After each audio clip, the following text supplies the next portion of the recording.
ሰበር መግለጫ ከዋይት ሃውስ። በአሜሪካ የትራንስፖርት ዘርፍ ውስጥ ትልቅ ድንጋጤን የፈጠረ አዲስ መመሪያ ይፋ ሆኗል። ፕሬዚዳንት ዶናልድ ትራምፕ ፍሪደም ሃውለርስ የተሰኘ ሰፊ መርሃ ግብር አስተዋውቀዋል። ይህ ውሳኔ የተከተለው በፍሎሪዳ አውራ ጎዳና ላይ በደረሰ አሰቃቂ የጭነት መኪና አደጋ 3 ሰዎች ሕይወታቸውን ማለፉን ተከትሎ ነው። አደጋውን ያደረሰው አሽከርካሪ ሕገወጥ ፍቃድ ያለውና እንግሊዘኛ መናገር የማይችል በመሆኑ ትልቅ የመንግስትን ትኩረት ስቧል። በአዲሱ መመሪያ መሰረት እንግሊዘኛ የማይናገሩና ሕገወጥ የመንዳት ፍቃድ ያላቸው ከ24000 በላይ አሽከርካሪዎች ከመንገድ እንዲወጡ ተደርገዋል።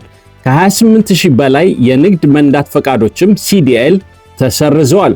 በዚህ አስቸጋሪ ወቅት በሙያው ላይ ያላችሁ የአበሻ አሽከርካሪዎች የሕግና የእንግሊዘኛ ቋንቋ መስፈርቶችን በጥንቃቄ በመጠበቅ ሙያችሁን በከፍተኛ ጥራትና ጥንቃቄ በማከናወን ለሌሎች አርአያ ሁኑ።